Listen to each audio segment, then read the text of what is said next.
আনুমানিক 1280 খ্রিস্টাব্দে পশ্চিম আফ্রিকার বিখ্যাত রাজবংশে জন্মগ্রহণ করে এক ছেলে, যে পরবর্তীতে পৃথিবীর ইতিহাসে সবচেয়ে ধনী ব্যক্তি হয়ে ওঠেন। এই সময়ের সবচেয়ে ধনী ব্যক্তি ইলন মাস্কের সম্পদও তার সম্পদের তুলনায় অনেক কম। তাহলে তার মোট সম্পদের পরিমাণ কত ছিল? মার্কিন একটি ওয়েবসাইট তার মোট সম্পদের মূল্য $400 বিলিয়ন বলে ধারণা দেয়।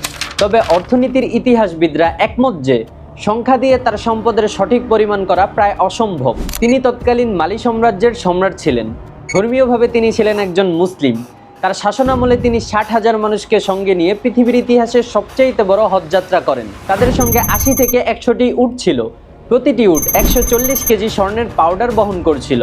যাত্রাপথে তার সম্পদের জাকাত হিসাবে এত স্বর্ণ দান করেন, যার ফলে মিশরের অর্থনীতিতে মুদ্রাস্ফীতি দেখা দেয়। তাদের এই অর্থনৈতিক প্রভাব থেকে বের হতে প্রায় 10 বছর সময় লেগেছিল। তিনি তার সম্পদ ও দানের জন্য আজও পৃথিবী বিখ্যাত।